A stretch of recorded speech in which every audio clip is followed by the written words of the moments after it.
Hey, Jason and Jessica, welcome to the show. So glad to have you guys on. How you doing? Good. How are you guys doing? Doing great. Thanks so much for joining us today. Yeah, of course. Absolutely. So you guys are definitely more of the interesting franchisees that we've brought into Red Barn Home Buyers because you have such a cool background and you've done TV similar to what we've done, but you've done movies, you've done IT, you've got a spa, and now you're flipping houses. Maybe take us back to how did all this start for you guys? Oh, God. Well, the complexities of everything you just said started because of her, but go ahead, love. Yeah, I'm the financial person of the house. So Jason's very creative. I have a love for the spa business, but those are businesses that tend to kind of take some time to make money. So I wanted to, for us as a family, to work together. Jason's an engineer, he'll talk a little bit about, and he wanted to do something a little different with his time. So we just started looking at franchises, and we saw Red Barn, and it was kind of an easy, fit for us. And we wanted to do something that we could both do together as a family, that we could grow, and that we can actually make quite a bit of money with very little capital in investment. And, and to just kind of piggyback off what she said, when you think of, as you get older and you have, a family and you have kids and you have your careers or things that you do, you don't necessarily want to do those things for the rest of your life. And they have a saying, right? If you want to get rich, you sell real estate. You want to get wealthy, you own real estate. Mm-hmm. And being that I'm in IT, being that, we have the spa and everything like that, when you think of, for us to join Red Barn, it was fairly easy because I didn't want to have to, even though I'm really good at it, I didn't want to have to hunt for deals.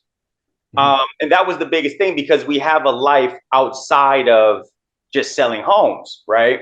And when you incorporate the balance of spending time with your spouse and your kids and time for yourself, the transition to us saying, hey, let's join Red Barn, let's join their system to help us find potential sellers so we can go and help them by either buying the house outright, selling the house for them, and help them find a solution in whatever situation that they're at. Yeah. And you talk about finding deals. You guys popped your first deal right out of the gate. Yeah. So first month, first. Yeah. So that I think that was within the first week. I would say first week, first 3. I don't know if it's 1 to 3 weeks, but it might be the first week. I know exactly how it happens. So how we run the business, it's Jason's the salesperson, and I'm more of the financial logistical person. So the first week, Jason being, just really great with chatting with people, he closed one deal immediately within 3 days, but the buyer ended up kind of having second thoughts and canceling. Oh, yes. Okay. Yes. That was in the first week. That one. Yes. Okay. Yeah. So then once we went and saw the property after we already had it under contract, and my wife and I and our contractor, we started discussing what we were going to do and everything, that initial seller had almost seller's remorse because he was like, well, if they're going to come and do all this stuff and make this money, then I can do that myself. Right. But what I did do for him, because he had credit issues, was I put him in contact with the right person to help him build his credit and get out of that credit deficit that he was in. So essentially that was a win for him, right? And then he knew what he was going to do with that property after talking to us. So at the end of the day, we didn't get the deal, but we did help someone out, and that's really all that matters, right? Absolutely. So then with this other deal that we're doing in Atlanta, right now we're in the middle of rehabbing the house, and we ended up purchasing the house for $150,000. So when you include closing costs, it's closer to $161,000. And then the rehab estimate that we kind of came up with when we were looking at it was about what, 60,000, 69,000. So let's just say 75,000 to be conservative. Let's just say 80. So 80 at 160, you're talking about 240. And then looking at comps that are currently going on now, even though the market has slowed down a bit, conservatively, let's say it sells at 320, which in likelihood, it'd be closer to probably a 330, between 330, 350. I wouldn't say so, by the way. The last house that just sold at the higher interest rates with one less bedroom sold within 51 days, and it sold for 350. So we decided to actually build a fourth bedroom, like a master suite loft, because we figured the person that has the master suite is the one that's gonna, pay for the house. So I mean, like anything could happen, but even at the higher rates, I still like to be conservative and keep it at that 320. Yeah. Okay, well, I'm gonna push for, I think 350 is gonna be a no-brainer based on the current comps. So silly, you're looking at 100,000 plus profit your first deal during your first month, right? I mean, that's well within range. Yes, and I don't know if you guys can tell, but as much as I do, I'm kind of like a turtle. So I like a life of leisure in everything, just leisurely go through life, but I'm really consistent, right? So I'll make those 3 to 5 calls every single day, won't miss a day, but I move really slow. What that allows me to do is you never burn out. You enjoy quality time with your family and friends. You can do side projects or, go on side quests and still have a fruitful, fulfilling life, compared to when I was younger. It's just run, and then a week later, I'm like, oh, I'm over it. So by being a turtle and by us investing with Red Barn, ideally somebody would want to sell a house and flip a house every month, every week, whatever, and then you're making crazy amounts of money. But I'm perfectly fine with doing 1 to 3 houses a year and just moving really slow and making a couple $100,000 extra and just going down that path, because that's the balance that kind of works for us. I love it. Yeah. And I think that's the beautiful thing about being in real estate investing is you can grow the business you want to grow. And so for you guys, I mean, crap, if you can make 100 grand a house and you do that 3 times, that's a pretty darn good side hustle, if that's what you want to call it. I mean, versus some people, I've flipped 100 in a year, multiple years where we flipped 100 a year, but you're carrying a lot of overhead. You're running ragged, and it becomes a machine that owns you versus the other way around. So I don't think there's a right or a wrong way to do it. And I actually really like your approach to let's just make our calls, follow up with our leads, and then pop a couple deals this year. I think that's a really good approach, honestly. Yeah, and it works for us. Just so to give you an example, it took 3 years to actually make $100,000 with the new spa business and 5 employees and a ton of capital investment. So we've spent very little capital, and we already have, within a return in less than 6 months. So that was. Or we will have the return in less than 6 months. Return, sure. Which is unheard of with any business. It usually takes about 3 years. Yep. You're right. That is one of the beautiful things, that you can pop a really big profitable deal, and it only takes 1, 2, 3 in a year, and you've made a really good living from it. Oh yeah, for sure. And I would say, to people that are looking into getting into real estate investing or joining Red Barn or anything like that, is that you're going to get a lot of people that are just not motivated sellers, and that's okay. Or they're going to be like, your offer is egregious and that's just outrageous, and that's fine. That lets you know that you're doing the right thing, because you're going to come across somebody that needs the solution that you provide. Yeah. Well, and I think you said it and you hit the nail on the head. It's consistency. And that's really what it takes in this business, is consistent marketing, consistent phone calls, consistent follow-up. You're consistently setting appointments and doing, making offers, following up on them. And that's how you get the deals. It doesn't have to be 8 hours a day necessarily, but as long as you're consistent on it day in and day out. You guys are a perfect example, case in point. You're not even doing this full time. You've got the spa, you've got IT work, you're like literally filming movies. And yet you're still you're carving out enough time consistently to make real estate work for you, which I love the fact that you've got all this balance going on. Yeah, and we're able to do that. I mean, one of the reasons why we wanted to buy the franchise is because you guys have already the process and procedures for marketing, so we don't have to spend our time doing that. Jason's good at sales, I'm good with design and just finance. So we can do all those things because of it. If we had to figure out how to market and get those leads, then that would be, very time consuming. Then that becomes a full-time job. Yeah. Yeah. And the other thing I really admire about Jason and what he's done is that he's not afraid to make mistakes. So he just gets on the phone and he just calls and, he figures it out somehow, which I think it's great, because I think if you're going to make mistakes, you want to make them early on. That way you can kind of move on quicker, which I think is what he's done. So I would say to other franchisees that, not to be afraid to make mistakes. It's better to make them early on than not act and then just wait along and then make mistakes later on, which I think will cost more in the long run. Yep. You're exactly right. Totally agree. So somebody that's out there working in 9 to 5, right? You guys, I love that you guys are just doers. So somebody out there's working in 9 to 5 and they want to be doing something else. Maybe it's real estate, maybe it's a spa, maybe it's just something else. What advice do you give somebody that's in that position? I'll let you go first then. I would say just to set the right expectations. Rome wasn't built in a day. And with every business, I think this is a fabulous business. Otherwise, we would not have, partnered with you guys. But every business has its challenges. Every business has its time. So I always think about it like it's like farming. You're going to be planting seeds for a long time. We got quite lucky, but after like that first deal, Jason's been calling and holidays came around, so we haven't found anything else.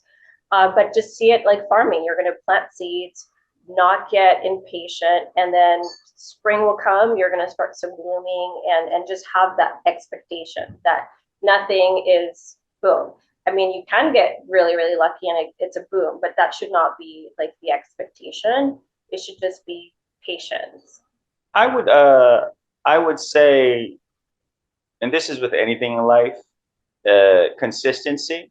One, she nailed it on the head with the expectation. In reality, if you really think about it, even after, your monthly fees and everything, if you just get one deal a year, you're still netting what, $65,000, $70,000 for that year. That's a salary. So mind you, we have, side jobs and all that stuff and full-time jobs. When it comes to making phone calls and all that stuff, I spend maybe an hour a day.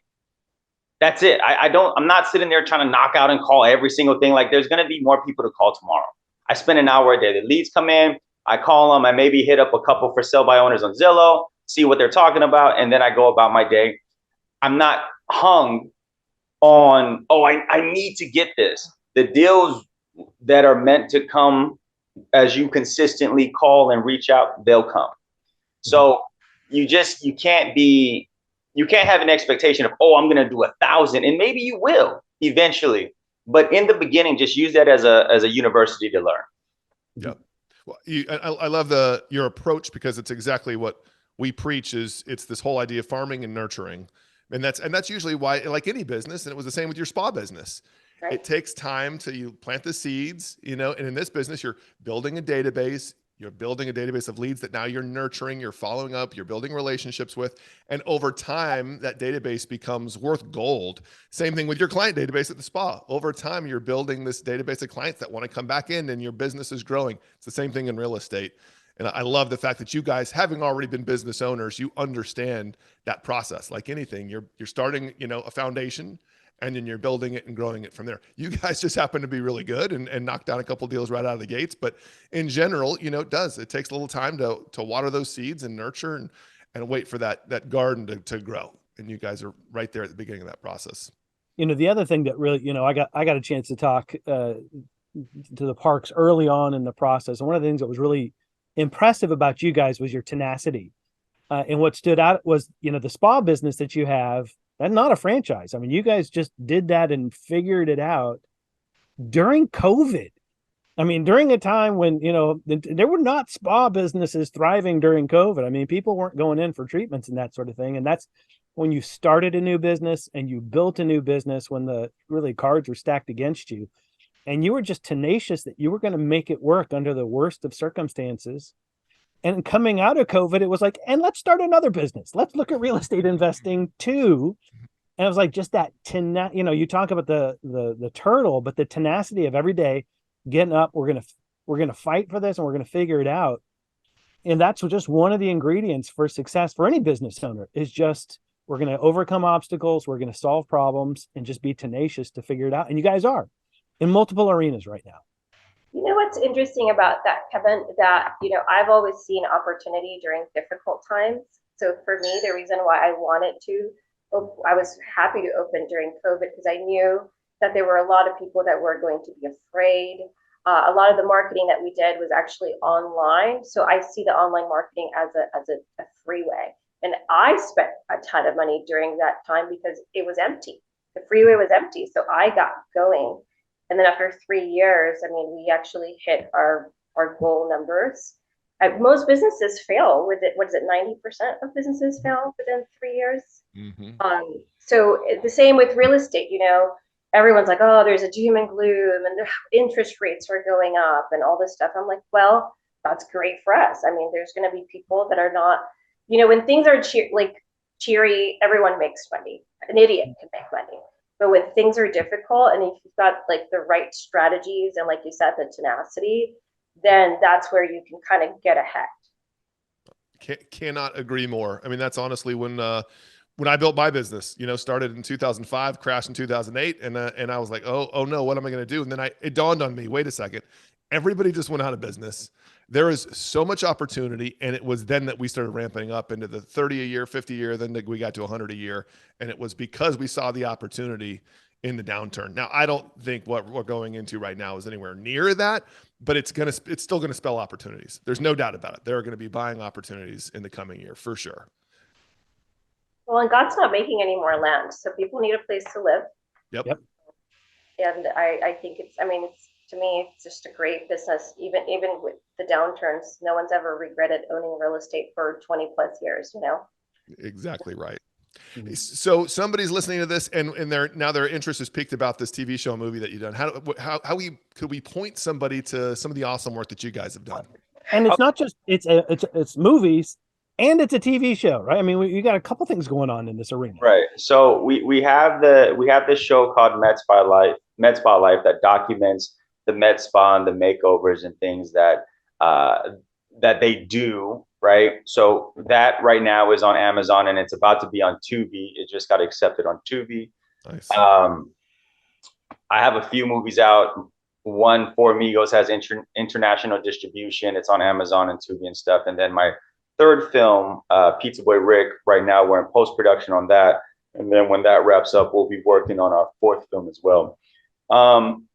That's your true love. Yeah, that is my true love. But I will say in 2023 that anybody that wants to get into film, financially, it doesn't make sense. Which is why you need to get into real estate, right? To fund your hobby business. Yeah. Real estate makes money, and then film is just what you do for love. Yeah, film is fun, right? Like we make high quality films, and we do a good job with it, and we get the distribution and the views, and people watch it. But in reality, it's kind of like when Netflix came and DVDs went away. That second hoorah of sales are gone. So now, when you think about it as an independent filmmaker, you're still going up against the Universals and all that stuff. Or when you go to Netflix or Tubi or HBO Max, you're still going up against the A-list celebrities with the multi-million-dollar budget films. So we've all become accustomed to that for $7.99 or $8.99 a month. That to compete for someone to spend $3.99 to watch your movie that they've never heard of or never seen any of the actors, it's an uphill battle. Whereas real estate, you're tenacious, you pick up the phone call, you make your offers, and it's kind of like buying and selling cars, right? If it's on the market, it's $2,500, you offer $1,700, they say, yes, you go make that $800 profit. Yep. Yeah, you have control with real estate. And that's one of the things I love about the franchise is that, okay, so it allows you to make money and have enough time that if you want to involve yourself in what makes you happy, like for Jason, it's film. I still play video games every day, by the way. I do all that, make sure the wife's happy. I spend time with our son. All that and I still play video games every day. So there is time to do what you need. I don't think you sleep. You must not sleep at night because you're cramming in 24 hours worth of fun. At least they're not building a pool right now. I mean, that really pushed them Well, over the top. There's no way you could be doing that right now. That's awesome. Well, Jason and Jessica, man, thanks so much for spending a little time with us. You guys are so fun to talk to. I love all the cool different things. You're very entrepreneurial, which I love. I mean, the fact that you got your hands in so many different things. Some of them are hobbies, some of them are money makers, but you guys, it seems like you're living a very fulfilling life. And so it's fun to talk to you. Yeah. And great to see just right out of the gate, the sort of success you're having with Red Barn Home Buyers. I mean, that's encouraging for us. And it's just affirming to see, man, you guys are doing it. I mean, just right out of the gate, doing it and having great success. We're excited about the next 10, 20, 30 years doing this together. Yeah, we can't wait to show you guys. We talked to Ken about filming, the finished remodel. It's pretty rough property, and it's coming along so beautifully. We're coming with the cameras is what I hear. Well, he's got the cameras. I don't need to bring cameras. I'm coming. I'm letting him film it. Bring the movie cameras for this one. That's awesome. But it's funny because I'm actually upgrading all of my stuff to like a very higher end Hollywood cinema style setup. And what's interesting when you go back to the entrepreneurial and stuff is instead of me going outright and buying it cash, what I did was I invested that money that I would have spent to buy that stuff. So then when that money doubles up, I'll just pull from that money that I invested to buy that equipment. There you go. Always I love thinking. it. I love it. Make money in real estate to do your hobby. Is what Exactly. So good. Guys, thanks so much for coming. Great to talk to you. Thank you guys. Have a good day. Bye. Take care. Bye.